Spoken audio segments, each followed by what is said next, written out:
Alright, so I pretty much waited for Lady Crab to go to bed before recording this, so it's several hours after the game, maybe 10 hours after the game. And I just want to get my thoughts out about how it went, playtest number 2 of the weekly open. So if you are one of the players that are playing consistently in the game, or you just super care about spoilers, I would skip this video. I'm going to talk about the behind the scenes kind of design of the adventure, what went right, where you guys went rogue, that sort of thing. So if that is spoilers for you, click off and I'll see you on Sunday. So when we left off last time, the players had started a fight with a demon.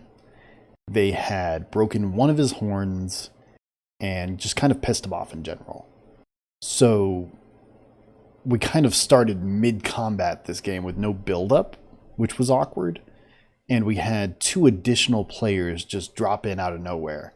So the board was crowded with 1, 2, 3, 4. So the board was crowded with 5 players. And the demon, he had summoned a zombie. Originally, I was going to have a zombie and 3 gargoyles. But with 5 players and starting mid-combat, I really wanted to get out of the combat to get kind of to a neutral ground where we could introduce the players slowly. That didn't really work out. So we skipped the gargoyles, we had just the zombie. The fairy one-shot the zombie with a ranged attack, so the zombie was kind of a flop. The demon, his second horn broke on the first attack, and then one of the new players, a dwarf, just pickaxed him in the head for max damage. The fight was kind of a huge flop overall compared to what I had anticipated in my mind, which was he was going to summon some dudes, he was going to teleport around, he was going to do some magic-y stuff, and instead he just kind of got bopped, which, you know, it happens. So we got through that fight pretty quickly.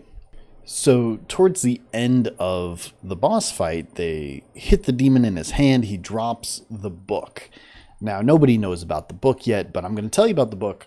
So this is real spoilers. So the book is called Fate's Ledger, and it is the equivalent of the One Ring. It is like a major magic item that is semi-sentient and it's kind of like the MacGuffin, right? So one of the players attacks the book, which means that the book will no longer let him wield it, which is mildly frustrating because I kind of wrote a bunch of stuff anticipating that character getting it. One of the other players previously betrayed the book by giving it to the demon, so he's out too. The fairy had roleplayed that the book was too heavy to pick up. So I couldn't just let her pick it up now. And so I'm stuck here with my main 3 players all kind of having taken themselves out of the running to wield the MacGuffin. And 2 players who appear to be AFK and haven't really played, so like maybe they don't, right? Maybe they never come back. So the boss is a dud. The major quest item is unusable to everyone in the room. So I move along with the lore. And through no fault of their own, the fairy picked a fairy, which is descendant from the Fae. More major spoilers, the Fae were created in the like origin myth of the world, like they're very important characters. And their whole thing is that they speak things into existence, like they do fate weaving simply by speaking. They do single word fate weaving. It is inherent to their core. They were created to help mankind fate weave and kind of as an answer to the demons. So fairies are descended from the Fae. And the fairy didn't know this when they made their character. They're just making a fairy. But there's a Fae that has been watching the book and trying to get it into human hands. So when our original hero, Drax King, gave the book to the demon, we were kind of at a loss here, because basically he gave the one ring to like a rando, Very frustrating. So the fairy and the fae have a little moment where they talk about like, what is the book, and like, can you help me get the book to where it's going? And it seems like the fairy is on board, but I don't know if it's landing or not. These players don't really give a lot of feedback, and we're playing through text, so you can't like read their faces or guess at their engagement level, which is difficult for me because I default to I'm doing everything wrong. And I don't think that's actually true, but it feels so true that just everything is missing because they're not typing very quickly. So let's talk about playing through text for a minute, in that responses will be slower. They should be closer to the thing the person meant because they have time to think about it, delete, edit before they send. The experience we're having with the game right now is that I'm like go, like in it, right? And the players are thinking carefully about what they want to say. So, just an example, I asked a character a question, and it took them over 4 minutes to respond, which is completely fine, but in my own very impatient body, it is excruciating for me to wait 4 minutes for something, not knowing if they're typing or if they're working on something or if it's just dead silence, everyone's AFK, nobody cares. Has been very rough for me. So I'm going to try to like get out of my own head and just be patient. Tonight the players said they want a 4-hour game, which is deeply confusing to me because last week it seemed like we went over at 3 hours, and this week we did 2 hours, but now they're saying they want 4 hours. So I'm going to try 4 hours and see how it goes, but I feel so lost at this point. So in my response to this situation where I think everyone's AFK, I think nobody's like into it, I can't read faces, I can't get any kind of feedback from the group, I just kind of default to like, hey guys, you want to head back to town because nobody's saying anything? And I went back and looked at the log, and it wasn't nearly as long as it felt like, but it felt like an eternity of silence. Drax actually ended up posting like a whole paragraph of stuff, which means he had time to type like a whole paragraph of stuff that was not, let's go to town. And so I ended up wrapping up the game a little too fast. It was at the end of the 2 hours. I thought like people needed to go. I thought everyone was AFK, honestly. I thought we had like one player left, and I didn't want to put him through that. I was super wrong. Everyone was pretty upset that it was only 2 hours long, I think. Because I kind of like teleported them to the tavern and said, oh, you're at the tavern, let's call it here for today. And so the only thing we actually got done was the boss fight. And I didn't really give them time to loot, which I thought I did, but just again, my impatience got the best of me. So the horns that they broke off the demon, I actually made them as magic items with the word consume on them, which is really fitting for Drax and really interesting for Quill. So I thought that like we could do something with that, but again, I don't think I gave them time to loot the room, and maybe I should have just been more patient with the silence, but it broke me today. So another thing about where we ended and why we ended is that the next arc of the story has already been written, right? Like there's a goblin invasion happening in the town that they're in.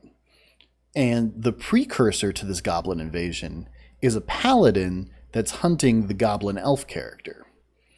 But the Goblin Elf character has gone completely AFK both times that they've shown up to the game.